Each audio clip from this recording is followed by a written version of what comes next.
하나님은 새해 여러분들에게 놀라운 일을 이루실 것입니다. 하나님은 새해에 여러분을 향한 놀라운 계획을 이루실 것입니다. 성도 여러분, 세계적으로 가장 유명한 탄산 음료가 무엇인지 아십니까? 코카콜라입니다.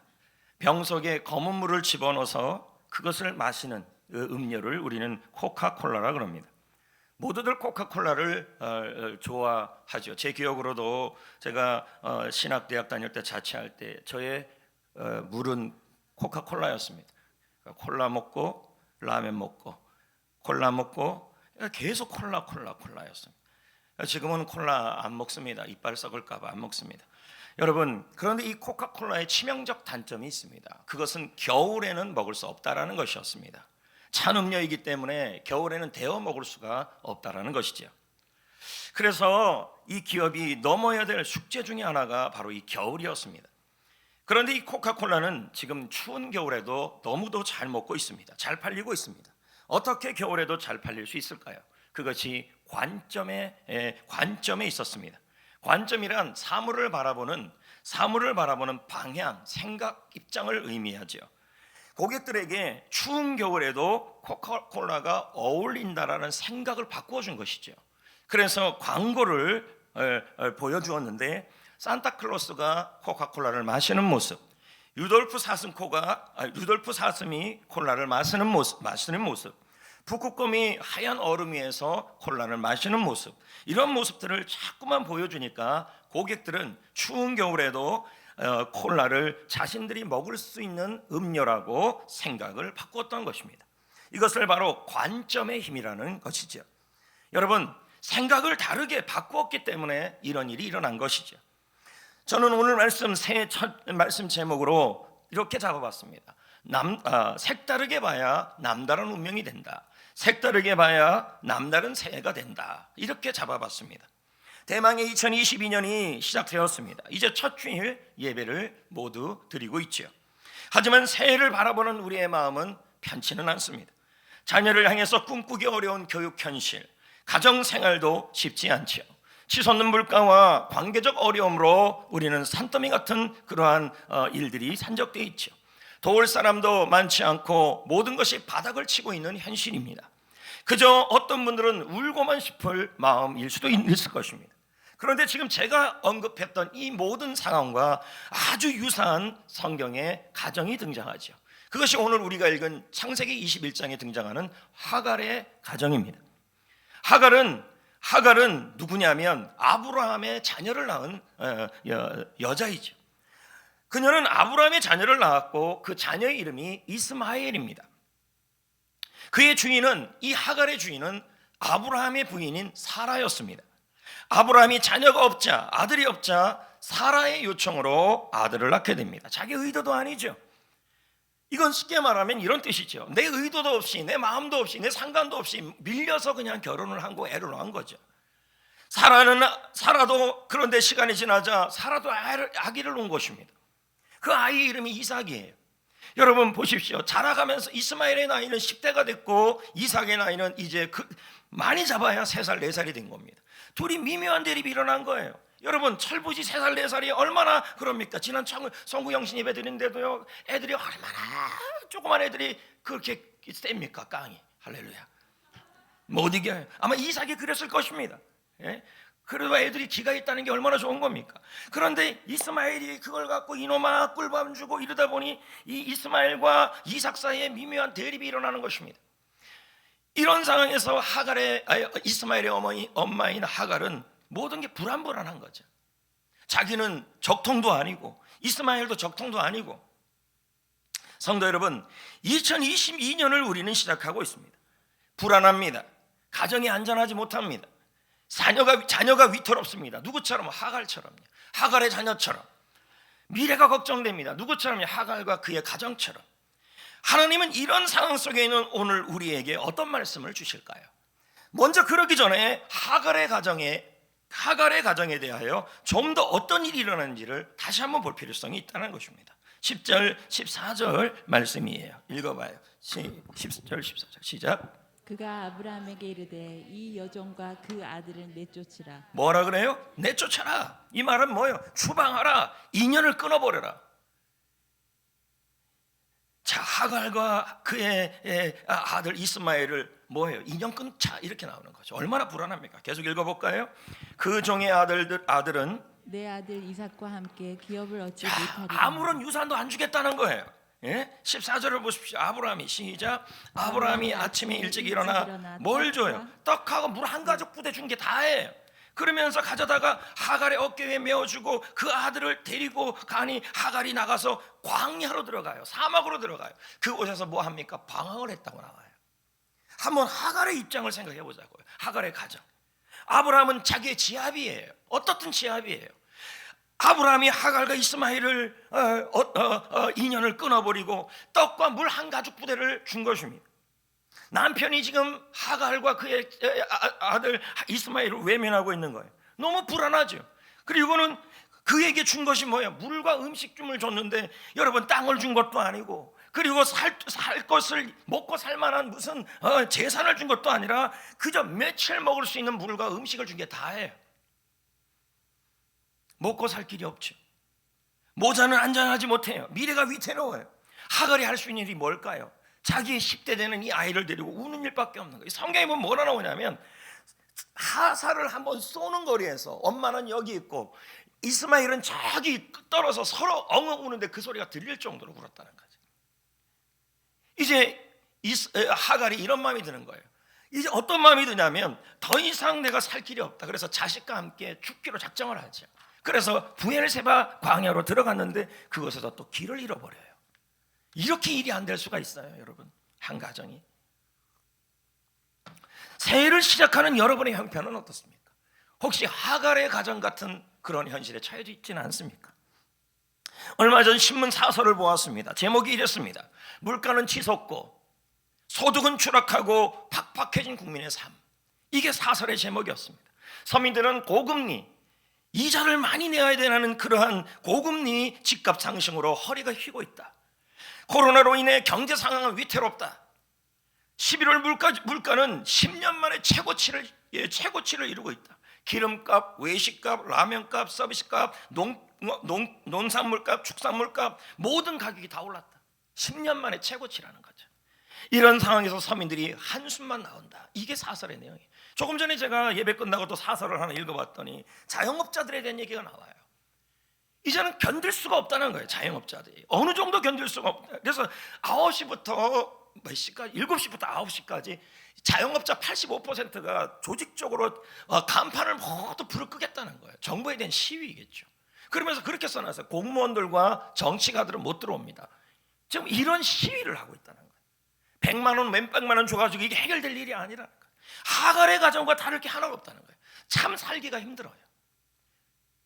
미래가 불안하죠. 나 자신도 지키지 못하는 삶이에요. 누구처럼? 하갈처럼. 자영업자들이 지금 자신을 지킬 수 있겠습니까? 자영업자뿐만 아니라 여러분은 어떻습니까?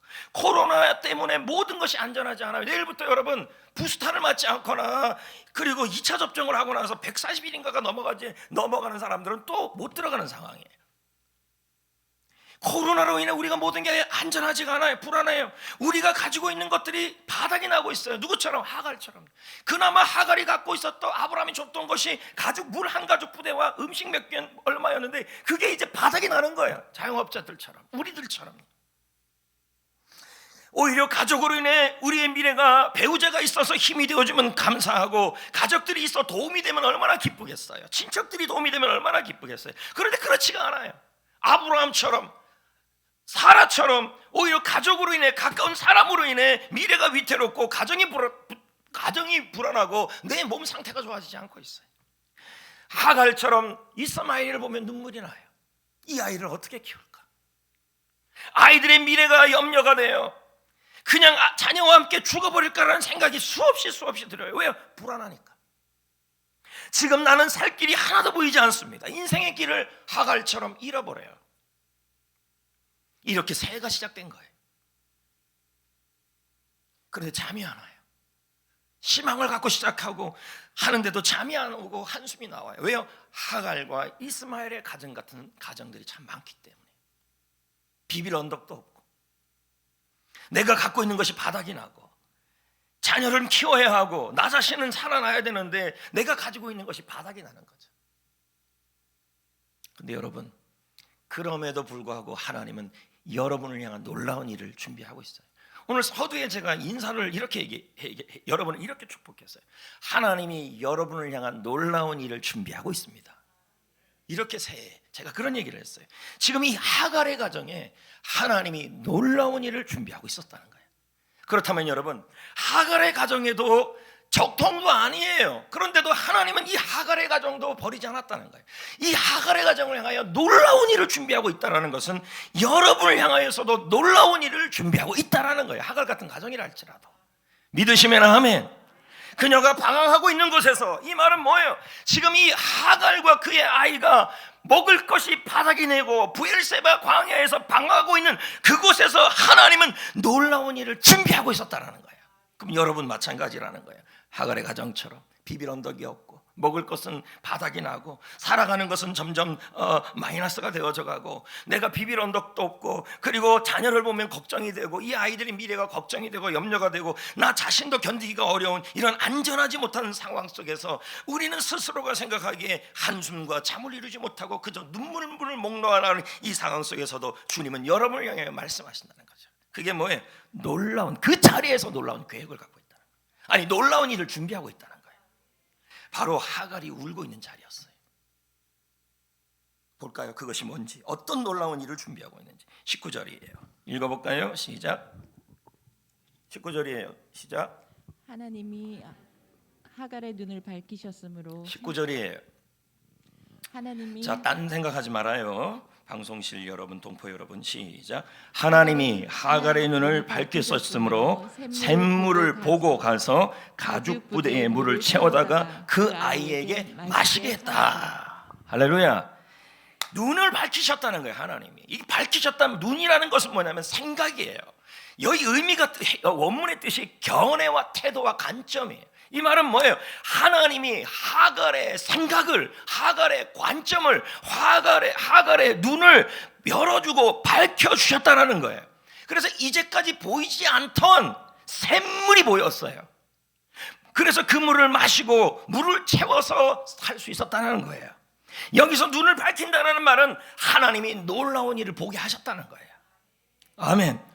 그러므로 여러분, 눈을 밝힌다는, 하나님이 눈을 밝힌다는 말은 이런 의미예요. 하나님의 관점에서 바라보게 하시고 생각하게 하신다는 말이에요. 여러분, 사람의 관점에서 보면요, 하갈이 당한 일은 절망이고 죽음이고 고난이에요. 근데 하나님이 눈을 밝혔더니, 하나님의 관점으로 봤더니, 하나님이 눈을 밝혔더니 하갈이 당한 일은 고난과 절망과 죽음이 아니라 그 당한 일로 기적을 보게 하는, 놀라운 일을 보게 하는 도구가 되었다는 거예요. 마찬가지예요. 내가 한쯤으로 본다면 2021년에 내가 당한 일이 배신이요, 억울함이에요. 하갈이 당한 일처럼, 하갈이 겪은 일처럼 배신이고 억울함이에요. 그러나 하나님이 눈을 밝혀주셨습니다. 하나님이 눈을 밝혀주십니다. 하나님의 관점으로 보게 하시면 우리가 당한 일은 배신이 아니고 억울한 일이 아니라 하나님의 놀라운 일을 보게 하는 도구가 될 것이라는 거예요. 할렐루야. 결국 여러분, 믿음 생활은 시선 싸움이에요. 출애굽기 14장에 홍해 이야기가 나와요. 하나님께서 이스라엘을 해안길이라는 말은 아주 가나안 땅까지 가는 지름길이 있었어요. 근데 그 길로 가지 않고 광야로 끌었어요.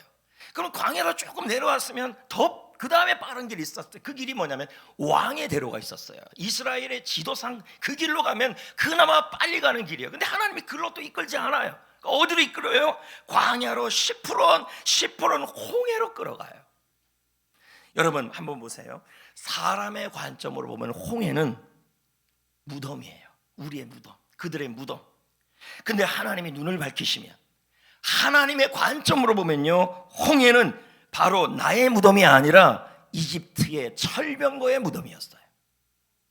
할렐루야. 우리 인생도 홍해 같은 문제가 있지요.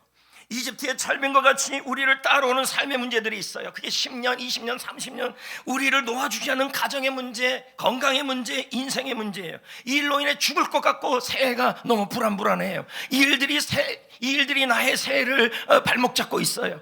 그런데 여러분, 관점을 바꾸면 내 무덤이 아닙니다. 관점을 바꾸고 하나님의 관점으로 보면 내 문제의 무덤이 될 수도 있다는 말입니다. 여러분, 우리가 내 눈을 밝히는 게 아니라 하나님이 하갈의 눈을 밝혔어요. 오늘 하나님이 여러분의 관점을, 여러분의 생각을 바꾸어 주실 겁니다. 그래서 지금 여러분이 겪는 이 어려움이, 하갈의 가정에 겪는 그 어려움이, 우리 가정에 겪는 그 어려움이 여러분 뭐가 되냐면 하나님께서 놀라운 일을 준비하고 하나님께서 놀라운 일을, 기적을 준비하는 도구가 되게 하여 주신다는 말이에요. 여러분, 저는 오늘 서두에 여러분에게 이렇게 축복했잖아요. 하나님이 새해에 여러분을 위해 놀라운 일을 준비하고 있습니다. 하갈의 가정에게 준비한 것처럼 지금 여러분의 삶 속에 하갈의 가정처럼 모든 게 바닥이 나고 불안하고 어렵고 힘들고 낙심하고 되지 않고 이런 상황에 처해졌다 할지라도 하나님은 그것에서 여러분의 눈을 밝히실 것입니다. 여러분의 관점을 바꿀 겁니다. 하나님의 놀라운 일이 준비되고 있음을 보게 하여 주실 겁니다. 할렐루야. 그리고 이렇게 또 선포했어요. 하나님이 여러분을 위해서 놀라운 일을 준비하고 있습니다. 이렇게 얘기를 했어요. 그 다음에 또 이렇게 선포했어요. 하나님이 여러분을 위하여 놀라운 계획을 준비하고 있습니다. 여러분, 하갈이 그랬어요. 자, 보세요. 먹고 살기도 힘들고 아이와 사는 것도 버겁고 무슨 계획이 있겠습니까? 보호해줄 남편도 없고 자녀를 키울 여력도 없고 바닥이 나가고 하루를 먹고 살아가고 하루하루도 버티기 어려운 것이 하갈이에요.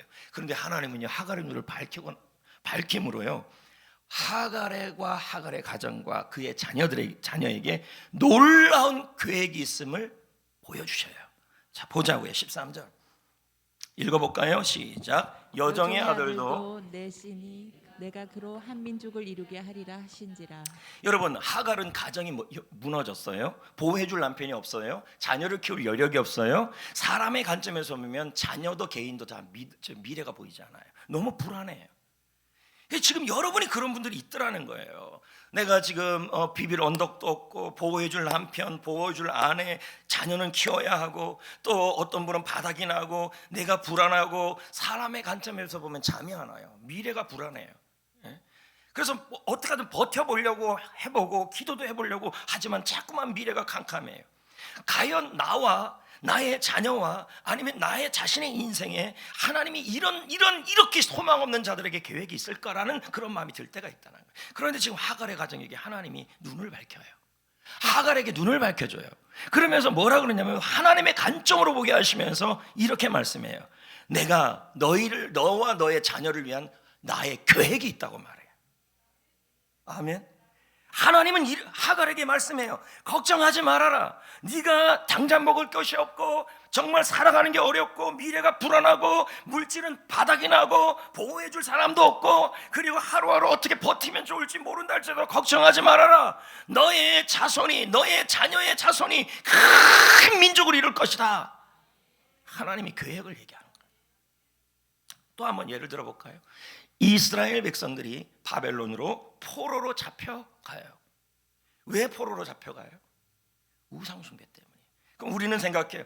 내가 하나님 앞에 하나님의 백성으로 잘못을 너무 많이 했기 때문에 하나님도 나를 포기하셨다고 생각할 때가 있어요. 그런데 그러지가 않아요. 이 상황을 보면요, 성전이 무너지고요, 예배가 무너져요. 이스라엘에. 그리고 가정이 무너지고 노예로 끌려가요. 먹고 살 길이 막막하죠. 사람의 관점에서 보면 절망이에요. 내가 하나님 앞에서 도저히 고개를 들 수가 없어요. 그러나 하나님께서 신구약 성경 가운데 면면이 흐르는 것은 은혜예요. 희망 없고 버러지 같은 야곱이라 할지라도, 쓰러진 야곱이라 할지라도, 그리고 힘이 없는 가정이라 할지라도 하나님은 그 가정을 향한 하나님의 놀라운 계획을 준비하고 있다는 거예요. 그래서 하나님이 예레미야를 통해서 말씀하는 겁니다. 예배가 무너졌느냐, 성전이 무너졌느냐, 가정이 쓰러졌느냐, 먹고 살 길이 없느냐, 그래서 이것이 고난처럼 보이느냐? 아니다. 이 환경과 상황을 통해 너를 회복시킬 것이다. 너의 가정을 회복시킬 거고, 너를 향한 나의 계획을 이루기 너를 향한 나의 계획을 이룰 것이다. 내가 너를 위하여, 비록 너의 성전과 예배와 가정이 무너지고 물질이 바닥이 나고 너의 잘못으로 인해 우상 숭배를 위해 포로로 끌려갔지만 내가 너희를 회복시키고 일어나게 할 것이다. 이게 하나님의 계획이었어요. 그게 예레미야 29장 11절에 등장하죠. 읽어볼까요?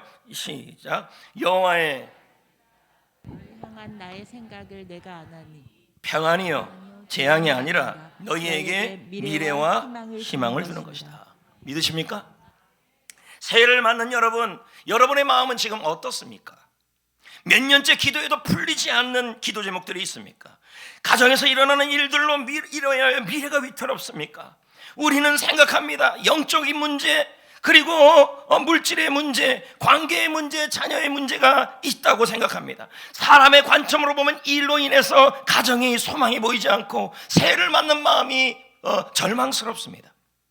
하지만 여러분 기억하십시오. 하나님의 백성을 향해서 하나님은 우리의 눈을 밝혀주시는 분이십니다. 하갈의 눈을 밝혀주시는 분이십니다. 우리의 생각을 바꾸어주시는 분이십니다. 이것이 고난처럼 보이느냐, 사는 것이 너무 힘드느냐, 걱정하지 말아라. 하갈의 가정에게 말씀하시고 무너진 이스라엘에게도 말씀하신 것처럼 이 모든 일을 통하여 너희를 세울 것이다. 너희를 회복시킬 것이다. 너를 통하여 열방이 주께 돌아오게 할 것이다. 그것을 반드시 이룰 것이다. 여러분, 우리는 예배가 회복됐으면 좋겠다 그래요. 그리고 믿음이 회복됐으면 좋겠다 그래요. 또 우리는 가정이 회복됐으면 좋겠다. 물질이 회복됐으면 좋겠다. 내 아픈 몸이, 이 건강이 회복됐으면 좋겠다. 직장이 회복됐으면 좋겠다. 교회들마다 이런 기도를 많이 드려요. 주여 예배가 회복되길 원합니다. 이스라엘 백성도 그랬어요. 그러나 여러분 잘 들으셔야 돼요. 우리의 목적이 회복이 목적이 되시면 안 돼요. 하나님이 왜 회복을 주냐는 거죠. 왜 하갈의 가정에 회복을 약속하시고 왜 이스라엘 백성들 유다로 끌려가 바벨론으로 끌려간 그 백성들에게 왜 회복을 약속하냐는 거예요. 하나님이 물질을 회복하고 직장을 회복시키고 건강을 회복시키고 사업을 회복시키고 사역을 회복시키고 믿음을 회복시키고 가정을 회복시키고 자녀를 회복시키는 목적이 뭐냐는 거예요. 회복 자체가 아니라는 거예요. 회복이 목적이 되면 그건 개인주의 신앙이에요. 하나님이 우리에게 회복을 주시는 것은 그 회복을 통하여 물질의 회복, 가정의 회복, 믿음의 회복, 사명의 회복, 건강의 회복, 직장의 회복, 사업의 회복을 통하여 복음으로 말미암아 많은 사람들을 행복하게 하라고 회복을 주는 거예요. 그러니까 교회들마다 예배 회복을 주시옵소서라고 끝나면 이건 아니에요. 왜 예배가 회복돼야 돼요? 왜 교회가 회복돼야 돼요? 교회가 회복되는 게 목표가 되면 안 돼요. 교회가 회복되고 예배가 회복돼야 될 이유는, 우리가 회복되어서 성전이 회복돼야 될 이유는 하나님의 영광과 나라를 위해서 하나님이 주시는 그 물질과 그 예배를 통하여 복음으로 말미암아 열방을 주께 돌아오게 하기 위해서예요. 여러분, 물질이 왜 회복돼야 돼요? 우리 기도하잖아요. 하나님께서 지금 하갈의 가정에게 너희에게 물질을 회복시킬 것이다. 자녀를 회복시킬 것이다. 우리도 마찬가지야. 하나님이 직장을 회복시켰으면 좋겠다. 건강을 회복시켰으면 좋겠다. 그럼 건강이 왜 회복돼야 되는데? 네? 왜 하나님께 여러분의 축복이 왜 회복돼야 되는데? 왜 사업이 왜 회복돼야 되는데? 물질이 왜 회복돼야 되고, 여러분이 직장 생활할 때 여러분이 왜 연봉이 더 올라가야 되는데? 왜 그런 게 회복돼야 되는데요? 예수님이 오병이어라는 보리떡 5개와 물고기 2마리로 왜 그렇게 없는 사람들에게 먹을 것을 줬냐는 거예요. 그건 그들에게 축복 자체가 목적이 아니라 그 오병이어, 그 떡을 통하여, 그 기적을 통하여 예수님이 생명의 떡이라는 걸 알려주기 위해서예요. 저는 여러분이 지금 여러분의 가정이 믿음이 회복되고, 가정이 회복되고, 사역이 회복되고, 사업이 회복되고, 직장이 회복되고, 언제 하면 하실 겁니까? 여러분, 직장이 회복되고 건강이 회복되기를, 그 회복되는 계획을 하나님이 오래 갖고 있는 줄 믿습니다. 왜요? 왜 그게 회복되어야 돼요? 열방이 여러분으로 말미암아 복받게 하기 위해서예요. 복음을 전하고 내가 회복된 그 건강으로, 회복된 사역으로, 회복된 사업으로, 회복된 물질로, 회복된 가정으로, 회복된 믿음으로 복음이라는 이 좋은 소식을 통하여 많은 사람들이 행복해지게 하도록 하기 위해 회복을 주는 거예요. 그러므로 생각을 바꿔야 돼요. 지금 하갈의 가정처럼 불안합니까? 무섭습니까? 하나님이 눈을 밝혀주십니다. 생각을 바꿔주십니다. 너희들을 위한 놀라운 일을 준비하고 있다. 기적. 너희를 위한 회복이라는 계획을 준비하고 있다. 근데 왜 회복이 돼야 돼요? 왜 회복이 돼야 돼요? 나를 통하여. 회복된 나를 통하여. 회복된 물질, 회복된 건강, 회복된 믿음, 회복된 가정, 회복된 사업, 회복된 할렐루야. 그걸 통하여 복음으로 말미암아 열방이 주께 돌아오게. 여러분, 창세기 12장 3절이 뭡니까? 아브라함아, 너는 복이다. 네가 왜 복을 받아야 되느냐? 네 이름이 왜 창대해져야 되느냐? 하나다. 너로 말미암아 모든 족속이 주께 돌아오게 하기 위해서다. 복받게 하기 위해서다. 여러분, 복음은 능력이고, 복음은 생명이고, 복음은 좋은 소식입니다. 그걸 위해서 여러분 회복돼야 돼요. 할렐루야. 지난주 어떤 목사님하고 이야기를 나누면서 제주도에 마라도라는 데가 있는데 그 마라도 교회가 세워진 간증을 들었어요. 들으면서도 제가 굉장히 많이 놀랬죠. 이 목사님 이름이 방다른 목사님이에요. 서울에서 목회를 하고 있었어요. 근데 뭐 목회가 참 힘들었죠. 그런데 기도를 이렇게 하는데 이렇게 기도만 펴면 자꾸 마라도만 보이는 거예요. 하나님께서 이분에게 이런 마음을 자꾸 주시는 거예요. 마라도의 교회를 세워라. 마라도의 교회를 세우라는 마음을 주신 거예요. 가기는 싫고 마라도 그 추운데 어떻게 가 있어요. 못 가겠다고 버티고다가 그래도 한 번은 가봐야지. 그리고 마라도로 갔어요.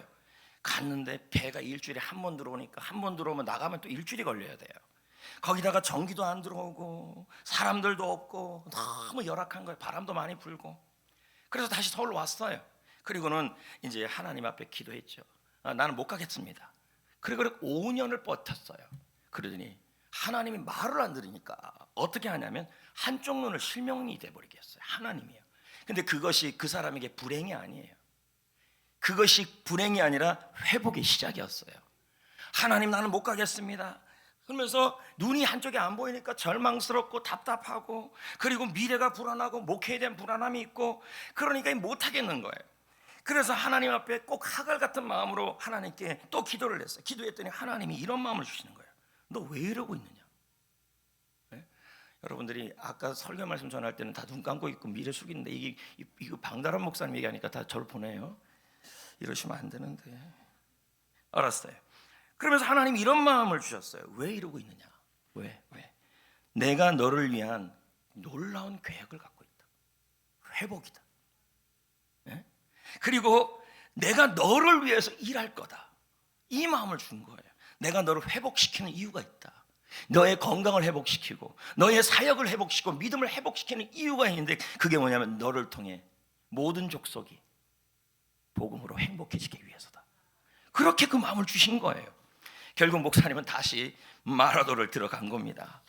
아이고, 마라도에 들어가니 뭐 전기가 있어요, 집은 있어요. 그러니까 조그만 집 하나 얻어갖고 있는 거지. 아들하고 들어가가지고요. 근데 있다 보니까 일주일 동안에 있다 보니까 어디서 웅성웅성 되는 소리가 들리는 거예요. 그쪽으로 봤더니 절벽에서 사람이 뛰어내린 거예요. 죽은 거예요. 자살한 거예요. 그러면서 마을 주민들이 그러네요. 사람들이 들어와서 자살하는 곳이라는 거예요, 저곳이. 그래서 어디 갈 데 없어요. 마라도까지 들어와서 죽는다는 거예요. 그 상황에서 기도를 했다는 거죠. 기도를 하는데 하갈의 눈을 밝히듯이 하나님이 그의 눈을 밝히셨어요. 그러면서 하나님이 그에게 비전을 보게 하셨어요. 그게 뭐냐? 이거였어요.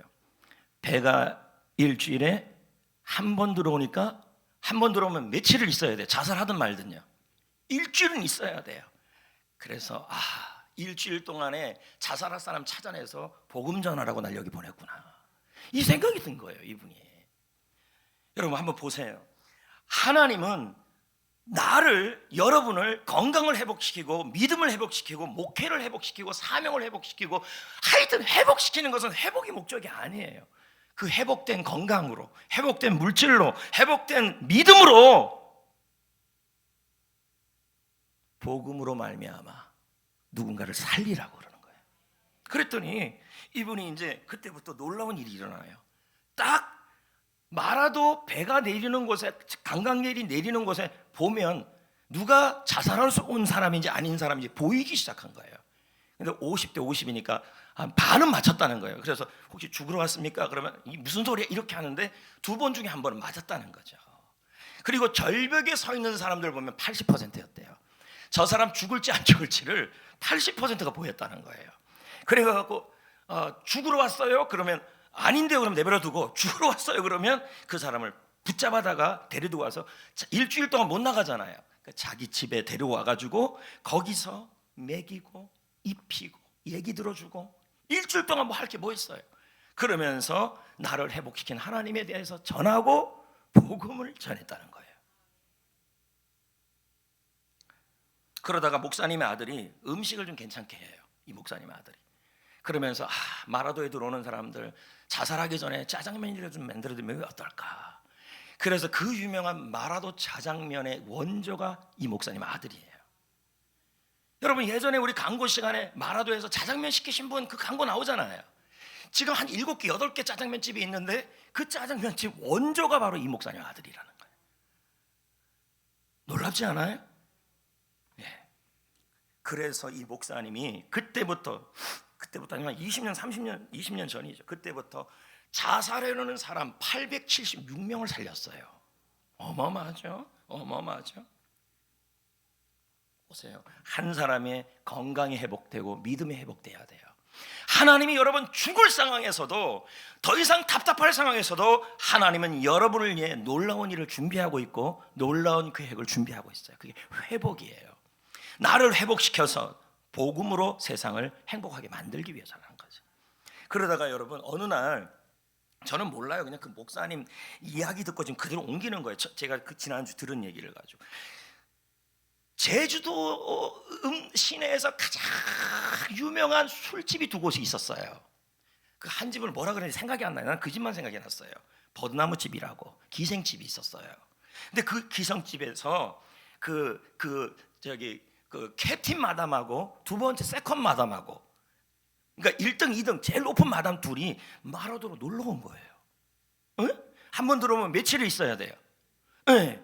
딱 걸렸다 싶어갖고 이 사람들은 놀러 왔는데 이 목사님이 또 가서 이렇게 죽으러 왔어요? 이렇게 한 거죠. 그러다가 얘기를 나누다가, 그러면 여기서 먹을 데도 없으니 우리 집에 와서 짜장면도 먹고 이러면서 이제 얘기를 하다가 성경 이야기를 나눈 거예요. 혹시 이거 아세요? 기생 라합이 성경에 있는데 이 기생이 하나님을 믿고 예수님의 조상이 되었던 얘기 들어본 적이 있어요? 그랬더니 그런 말씀이 있냐는 거예요. 기생들한테는 굿뉴스죠. 안 그렇겠어요? 너무 이 얘기를 듣고 깜짝 놀라서, 아니 기생도 하나님 믿을 수 있어요? 기생도 예수님의 족보에 들어갈 수 있어요? 그런 일이 있었어요? 하면서 깜짝 놀라서, 그럼 자기도 예수님 믿겠다는 거예요. 이 버드나무집 1등 마담하고 2등 마담이 어마어마한, 이 사람들 밑에 50명의 기생들이 있어요. 그러면서 너무 고마워서 제주도 읍내에 나오면 목사님 꼭 한번 들리래요, 여기 기생집에. 그래서 아니라고. 근데 진짜 연락이 왔어요, 제주도 읍내에서. 그래서 이 목사님이 버드나무 기생집에 갔는데, 여러분 이 기생 50명이 2열 정도로 탁 서 있는 거예요. 어서 오세요. 저도 이런 경험 못 해봤지만 목사님도 처음 있는 일 아닙니까? 너무 놀래가지고 들어가서 음식을 먹고 이들에게 또 기생 라합 설교를 또 하고, 이 기생명이래요.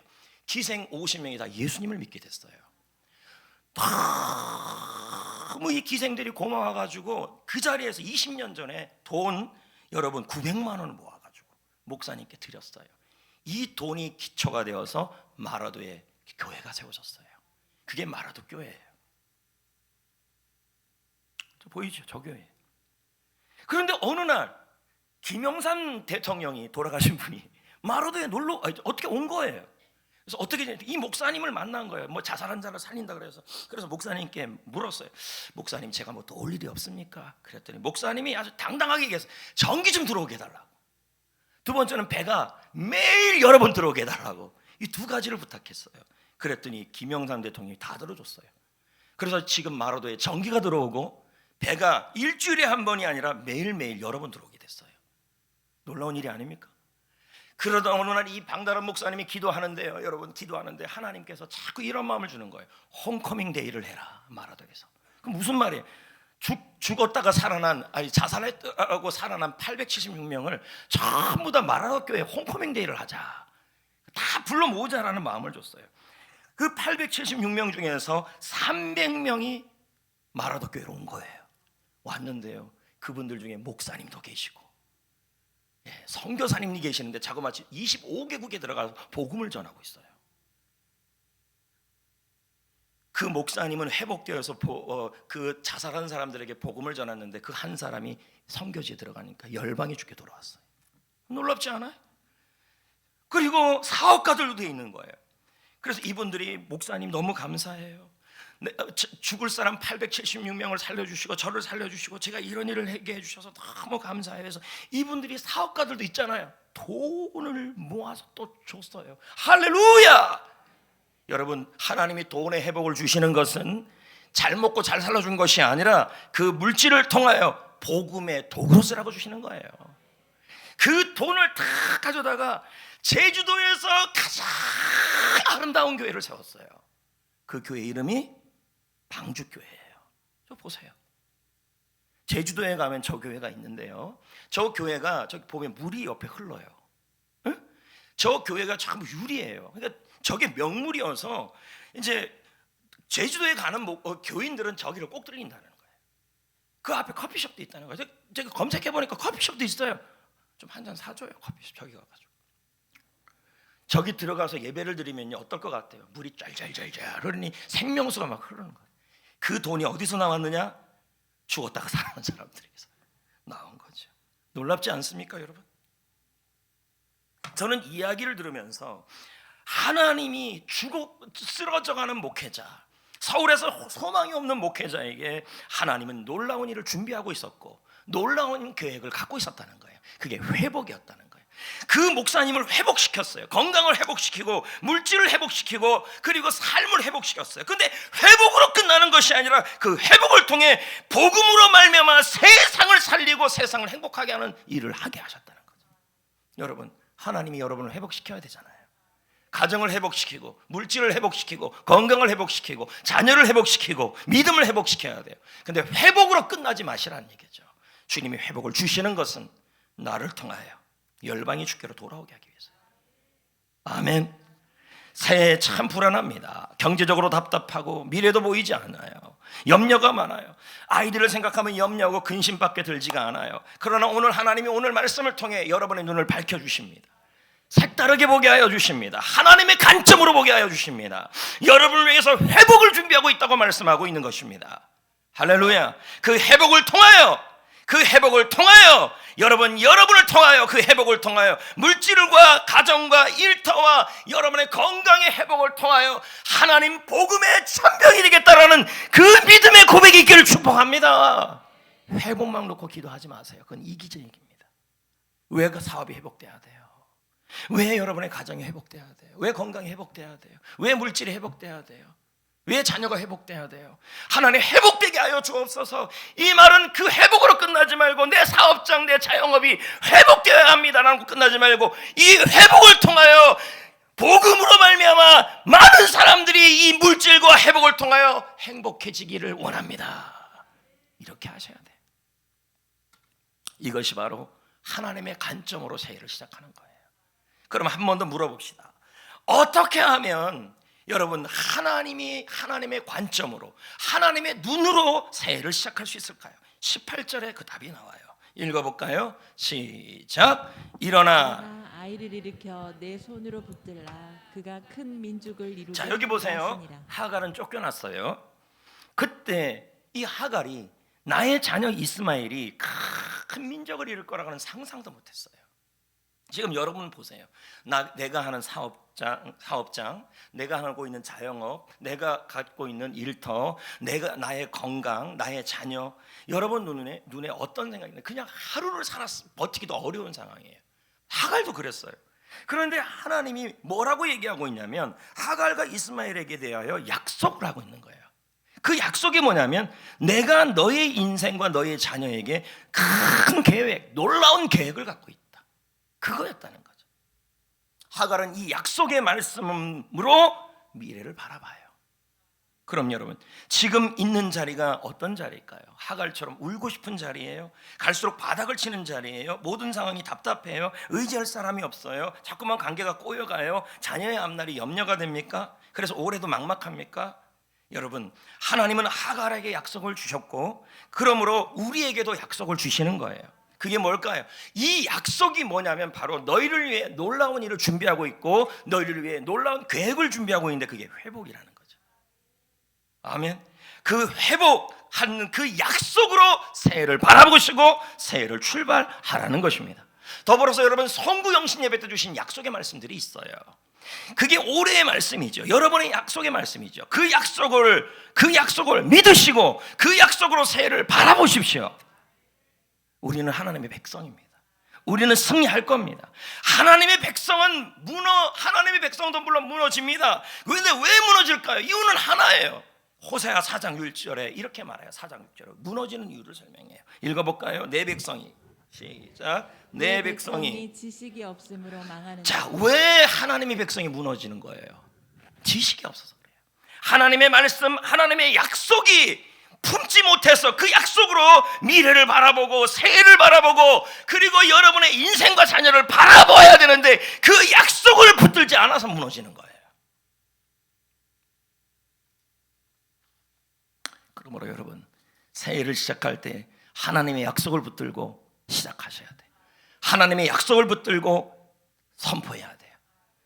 하나님은 회복을 약속하고 있다. 아멘. 믿음의 회복. 자, 아멘 하세요. 가정의 회복, 사역의 회복, 물질의 회복, 사업의 회복, 건강의 회복, 직장의 회복을 약속하고 있어요. 아멘. 그리고 그 약속의 회복을 통하여 여러분은 뭐 해야 돼요? 회복을 목적으로 하지 말고 주님이 이 회복을 주셨으니 이 회복을 통하여 복음의 도구로 쓰기를 원합니다. 이래야 하나님이 무너지지 않게 해요. 아멘. 할렐루야. 이제 우리는 새해를 시작했습니다. 우리 성도님들을 위해 기도를 참 많이 합니다. 어려운 가운데서도 주님을 위해 헌신하고 있는 모습을 보면 감동이 되죠. 저는 새벽에 기도할 때 성도님들의 사업장 그리고 직장, 가정을 위해 얼마나 간절히 기도하는지 몰라요. 저는 이렇게 기도해요. 여러분의 사업장, 직장, 설마 목사님 우리 사업장을 위해 기도할까? 우리 직장을 위해 기도할까? 우리 가정을 위해 기도할까? 안 그렇습니다. 하나님께 기도하는 내용이에요. 하나님, 우리 성도들의 어디 직장에, 가정에, 사업장에 필요한 것들을 채워주시옵소서. 형통하게 하여 주옵소서. 그 형통이 섬김의 도구가 되게 하여 주옵소서. 자녀들을 축복하시고 믿음의 자녀들이 되게 하여 주옵소서. 그렇게 기도해요. 새해를 맞는 여러분, 얼마나 수고가 많으십니까? 우리 주위에도 참 힘든 분들이 많습니다. 그 중에서도 총신신대원에서 공부하는 외국인 학생들도 있지 않습니까? 이분들은 교회들이 장학금을 주어서 한국에 와서 공부를 합니다. 다 제3세계 나라들이 학생들이죠. 그러면 그 장학금을 받으면요, 이분들은 또 어떻게 하냐면 그 장학금을 반으로 쪼개서 반은 집으로 보내요. 고향으로. 왜요? 그래야 자식들이 먹고 사니까 그렇게 해서 보내면서 공부를 하는 거죠. 신학 공부를 하고. 그리고 본국으로 돌아가면 모두 자신의 나라를 위해서 크게 복음의 도구로 쓰임 받습니다. 얼마 전에 총신신대원 글로벌 학생 중에 한 분이 그만 죽음을 맞이했습니다. 코로나로 인해 학교의 식당이 운영되지 않고 있었습니다. 이분들의 소식을 제가 계속 들었습니다. 듣고 있었습니다. 그래도 이건 우리 교회의 일은 아니다 라고 제가 생각을 했죠. 들어보니까 신대원 원장님, 부총장님께서 자기의 그 무슨 활동비를 쪼개서 이 글로벌 학생들에게 그 앞에 있는 한밭집인가 무슨 식당에서 한 끼를 뭐 대접했다는 뭐 그런 얘기를 제가 들었습니다. 그리고 거의 매일 라면으로 지금 이 글로벌 학생들이 식사를 하고 있었다는 얘기를 제가 들었습니다.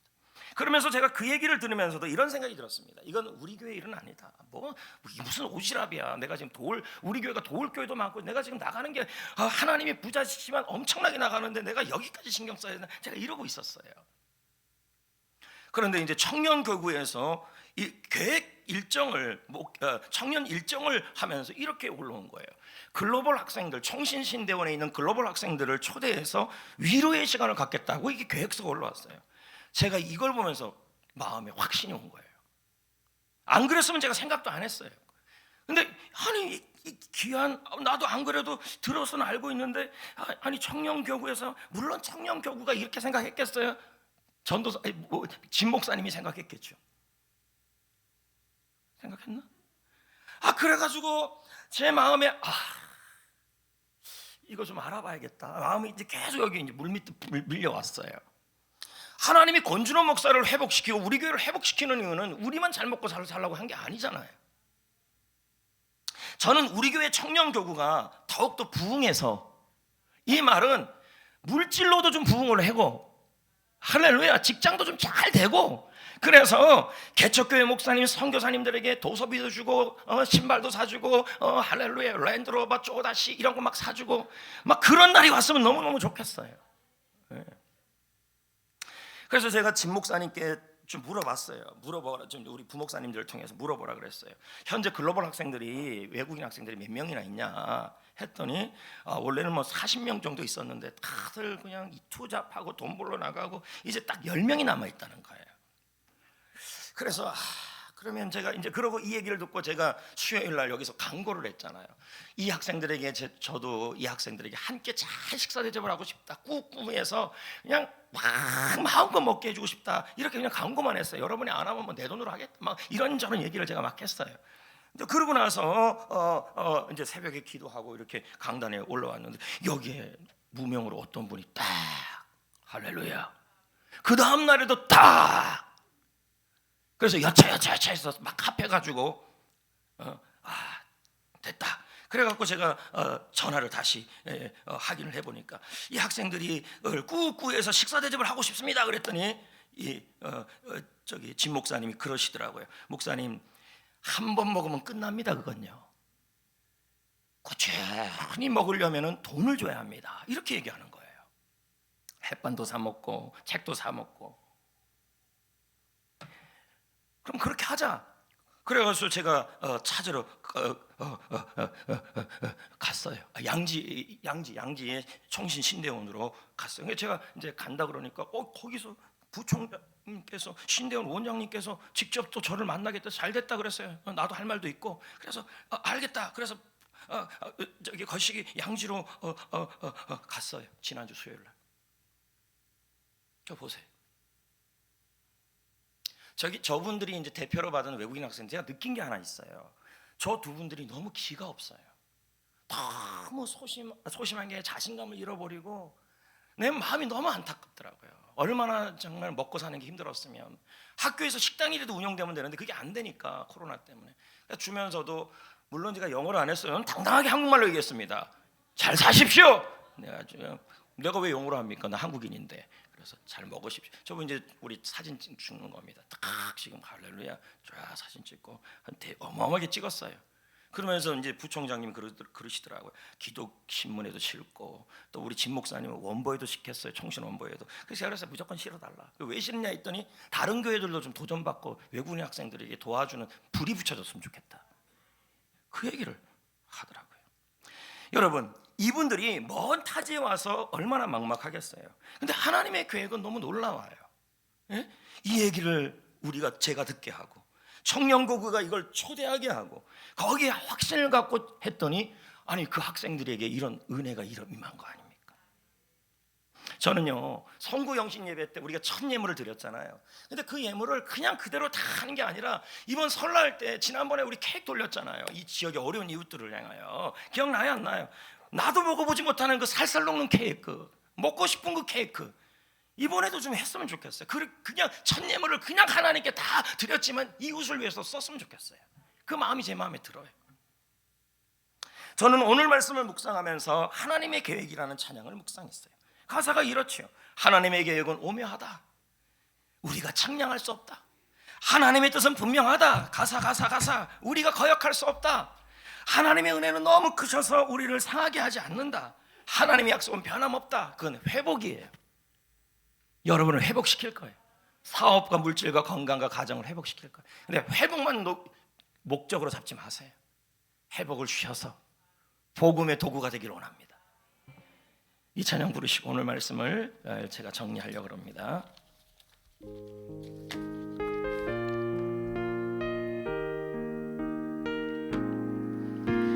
하나님 계획은 오묘하셔서 우리가 측량할 수 없으며 하나님의 뜻은 분명하셔서 우리가 기억할 수 없도다. 하나님의 은혜는 너무 크셔서 우리를 상하게 아니하시네.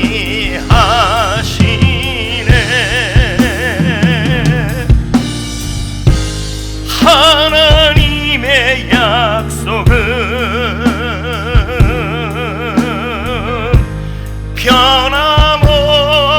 변함없어서 우리를 실망시키지 않은 하나님의 은혜는 하나님의 은혜는 너무 크셔서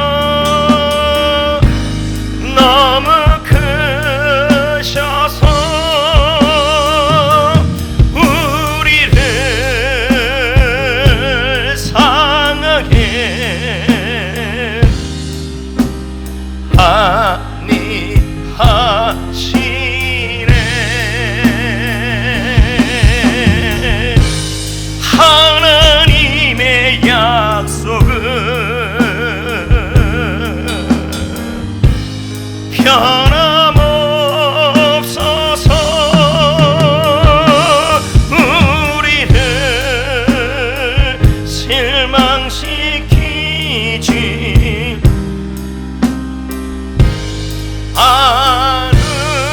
않으시네. 할렐루야. 여러분 이 그림을 한번 보세요. 이제 말씀을 마무리하려고 그래요. 저 그림을 한번 보세요. 어떻게 보여요? 저 그림이 두 가지로 보인다 그래요. 첫 번째는 스카프 들은 노파, 두 번째는 미녀. 오늘 미녀로 보이는 사람도 있을 것이고 스카프 들은 노파로 보이는 사람도 있겠죠. 근데 그런 분들 그럴 거예요. 여러분 이쁜 사람 눈, 목사님 이쁜 사람 눈에는 미인으로 보이는 거 아니에요? 나도 잘 모르겠어요. 근데 여러분 중요한 것은 같은 그림을 봐도 다르게 보인다는 거죠. 사람이. 이와 같이 여러분 새해를 어떻게 볼 거냐는 거죠. 하나님의 관점으로 보셔야 돼요. 하나님이 여러분의 눈을 밝힐 겁니다. 하나님의 약속으로 새해를 보십시오. 하나님이 회복을 준비하고 있습니다. 인생의 회복, 건강의 회복, 가정의 회복, 사업의 회복, 그리고 그 회복으로 복음의 도구가 되시기를 축복합니다. 색다르게 봐야 색다른 운명이 돼요. 남다른 운명. 잠깐 기도합시다. 새해를 하나님의 약속으로 바라보게 하시고 회복으로 보게 하시고 그리고 회복을 통해 복음을 나누게 하여 주옵소서. 다 같이 기도합시다. 하나님 아버지, 하나님의 약속으로 새해를 시작하기를 원합니다. 새해를 소망으로 시작하게 하시고 하나님의 관점으로 보게 하여 주옵시며 하나님의 계획이 있음을 믿기를 원합니다. 회복되어 복음으로 세상을 행복하게 하여 주옵소서. 예수님의 이름으로 기도합니다. 아멘.